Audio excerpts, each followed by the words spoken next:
इस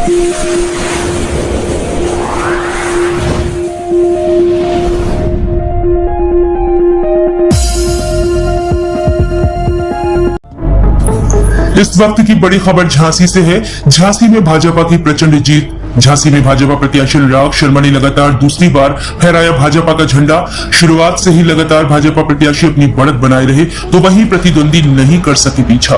झांसी ललितपुर लोकसभा सीट से भारतीय जनता पार्टी के प्रत्याशी ने 1,26,014 वोटों से की जीत हासिल। इंडिया अलायंस से कांग्रेसी प्रत्याशी प्रदीप जैन को 1,26,014 वोटों से हराया। झांसी में भारतीय जनता पार्टी कार्यालय पर कार्यकर्ताओं ने जमकर मिठाई बांटी। भाजपा कार्यकर्ताओं में दौड़ी खुशी की लहर तो वहीं विपक्ष के चेहरे मुरझाए।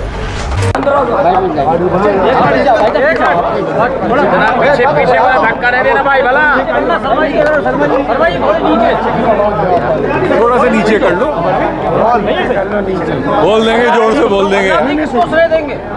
मैं सबसे पहले तो अपने शीर्ष नेतृत्व को, आदरणीय मोदी जी, झांसी की प्रिय जनता को और विशेष रूप से मेरे सारे देवतुल्य कार्यकर्ताओं को, भाजपा के एक एक कार्यकर्ता ने, हमारे अध्यक्षों की, हमारे सारे जनप्रतिनिधियों के साथ में मिलके जो पिछला इतना लंबा, इतना ऐतिहासिक चुनाव हुआ है, इस देश में कभी इतना लंबा चुनाव नहीं हुआ मेरे ख्याल से, और इन सबको मैं श्रेय देना चाहूँगा।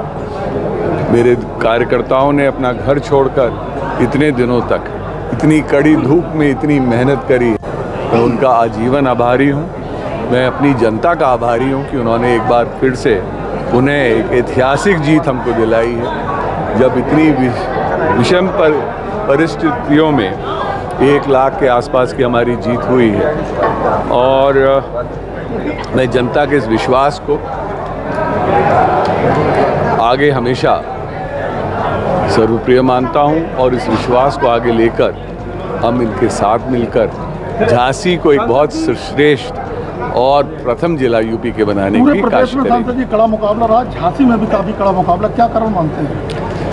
ये एक तो मैं मानता हूं क्योंकि वोटिंग परसेंटेज कम रहा, वोटिंग परसेंटेज की वजह से 4-5% में, और जब लोगों को ऐसा लगने कभी कभी लगता है कि हमारी जीत सुनिश्चित है, तो बहुत सारे हमारे वोटर्स इतनी कड़ी धूप में नहीं निकले, और ये कारण रहा है। दूसरा कारण ये भी रहता है कि ऐसे में जब लंबा चुनाव होने लगता है तो विपक्ष को एक मौका मिल गया बहुत सारी अफवाहें फैलाने का, और हमारे भोले भाले लोगों ने कुछ अफवाहों में विश्वास किया।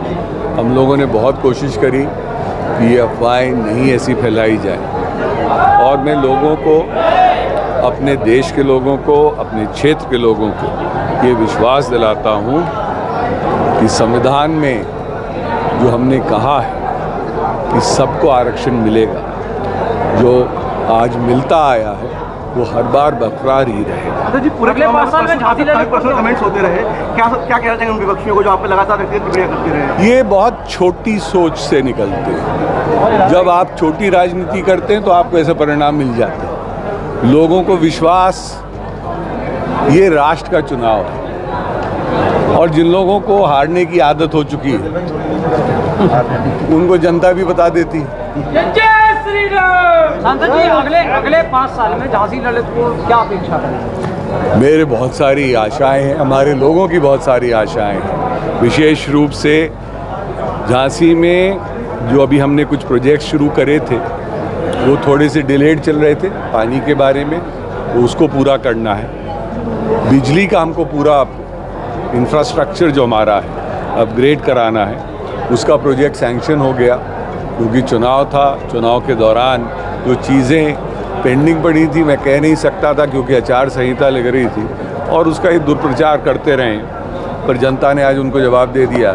और ये सारी चीज़ें हम अपने क्षेत्र के लिए करेंगे, लोगों के लिए होना ज़रूरी है। मैं मानता हूँ कि प्राथमिकता स्वास्थ्य को, शिक्षा को, और ये जो रोज़ के जीवन की हमारी चीज़ें हैं, बिजली, पानी, इनको हम लोग प्राथमिकता दें। मौलानी कार्यकर्ता नारा दे रहे हैं, दिल भी जाएंगे, मंत्री बन के जाएंगे, इस पे क्या कहेंगे? लोगों को बड़ी उम्मीद है कि इस बार मंत्री बने, मंत्री जालौन की सीट खाली हुई है, जालौन की सीट। देखिए, मैं इस चीज़ों पे कमेंट नहीं करता। मैं अपनी देश की सेवा के लिए आया हूँ, मैं अपने जनता की सेवा के लिए आया हूँ। मेरा परिवार पिछले 80 साल से सेवा भाव से करता रहा और राजनीति हमारा कभी पेशा नहीं रहा। जैसे विपक्ष में कुछ लोगों का पेशा रहा है, उनसे कभी आप लोगों ने सवाल नहीं पूछा कि 33 लाख से मंत्री बनते ही 1.5 करोड़ इनकम कैसे हो गई थी। अनुराग शर्मा का पेशा नहीं है। अनुराग शर्मा इस राजनीति में इसलिए आए हैं क्योंकि मेरा भाव है कि हम सेवा करें लोगों की, शिक्षा दें लोगों को, आगे बढ़ाएं बुंदेलखंड के लोगों को। सांसद जी, मौलानीपुर का प्रश्न पत्र कमजोर रहा, क्या वजह है? मौलानीपुर में ये अफवाह बहुत ज़ोर शोर से बढ़ाई गई, लोगों को गलतफहमी और भ्रम फैलाया गया। मुझे हमेशा उनका स्नेह मिला है, आशीर्वाद मिला है और मैं अपने को सौभाग्यशाली मानता हूँ कि जब मैं लोगों के घर में जा सकता हूँ, उनसे मिल सकता हूँ, माता बहनों के आशीर्वाद मिलता है, मेरे सर पे हाथ फेरती हैं, तो मैं अपना सौभाग्य मानता हूँ। मुझे आज भी उतना ही प्यार और श्रेय मिलता है और कड़ी मेहनत करूँगा मौलानीपुर वालों के लिए। सर, आप जिसे अफवाह कह रहे हैं, लेकिन प्रदेश में जनता ने उस अफवाह को हाथों हाथ किया है। 45 सीटें मिली हैं गठबंधन। देखिए, क्योंकि अभी नहीं मिली, रिजल्ट आ जाने दीजिए। ये हम मान के चल रहे हैं, पर आप इस चीज़ में मान के चलिए, अफवाह तो अफवाह होती है।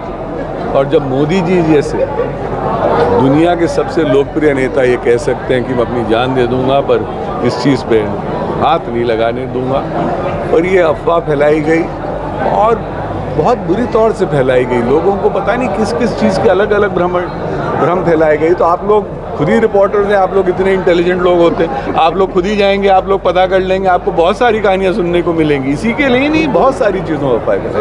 क्या ये मान के चलो कि मोदी गुट्टी के आसपास बीजेपी कुछ अभी तक सीटें दिखाई दे रही हैं, जो कि बहुमत से दूर है अकेले बीजेपी। देखिए, मोदी फैक्टर तो कभी इस देश में कम हो ही नहीं सकता, क्योंकि जो पिछले 10 साल में मोदी जी के कार्यकाल में जो काम हुआ है, और विशेष रूप से कोरोना में जब हम लोगों को बहुत कम उम्मीदें रह गई थी, आज पूरा विश्व मानता है कि आज हमारी अर्थव्यवस्था जो ठीक करी उस समय और मोदी जी की पॉलिसीज़ की वजह से ठीक हुई, और ये ऐतिहासिक तीसरा टर्म है। कभी भी एक प्रधानमंत्री कभी पहले रहे हैं जिनको तीसरा टर्म मिला है।